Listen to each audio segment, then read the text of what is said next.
Vale, espero que el PDF se vea bien. Lo he hecho así aposta porque voy a estar moviéndome entre ventanas. Y bueno, lo que voy a contar yo aquí es la verdad que es una narración, realmente, una narración de algo que he conseguido en base a una necesidad que yo tenía, muy particular, poca gente quizá la haya tenido, y se trata sobre datos de bibliotecas públicas, ¿de acuerdo? Esto de data mining va un poco sobre descarga masiva, ¿vale?, automatizada, de datos de bibliotecas públicas. Entonces, voy a basar así mi charla en 5 puntos, además de una introducción. Voy a hablaros de la necesidad de antecedentes, que es verdad que me menciono a mí mismo ahí, pero sobre todo los antecedentes los menciono para ver cómo ha cambiado todo gracias a ChatGPT en el último año, ¿no? Cómo lo he conseguido. Y luego os voy a enseñar lo que es propiamente la charla, que es el data mining. Lo he hecho a través de un script en Python, que es un lenguaje de programación, y lo he llamado, como veis aquí, PyDataPub, ¿vale? Un poco jugando con Python, datos, bibliotecas públicas. Esto se refiere a bibliotecas públicas de España, ¿vale? Y luego voy a hablar de limitaciones y reflexiones sobre el uso de ChatGPT, sobre todo la experiencia que yo he tenido usando ChatGPT. El tema de introducción, pues bueno, mi investigación, básicamente yo me he dedicado a varias cosas, claro, pero prominentemente a evaluación de bibliotecas, ¿vale? ¿Por qué? Bueno, con la idea, con la intención de mejorarlas, ¿no? Digamos que tengo esa idea, esa hipótesis, ¿no?, que mucha gente la comprueba y demás, de que a mejores sociedades coinciden con donde más se lee, ¿no?, por así decirlo.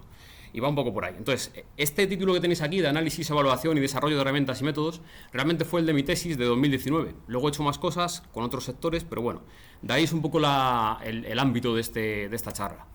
Claro, ¿y qué es esto de Python y qué es esto de script? Bueno, lo que decía antes, Python es un lenguaje de programación que se definen a sí mismos como... Bueno, se explican a sí mismos con esta frase. Si trabajas mucho con ordenadores, en algún momento encontrarás que hay alguna tarea que quieres automatizar. Python es justo el lenguaje para ti. Esto no sé si... La he tratado de recuperar, pero no he conseguido.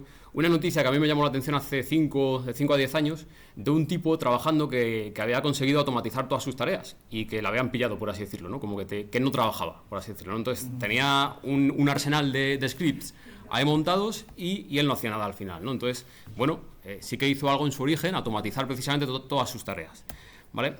Fijaros, Python, lenguaje de programación, realmente se compone de módulos, ¿vale? Y cada módulo te sirve para ciertas cosas. Entonces, Python es muy grande, eso sí que es verdad. Yo, por ejemplo, en una primera versión que hice de este script, utilizaba hasta 8 módulos, creo que eran. En la actual, en la versión 2, digamos, utiliza 4.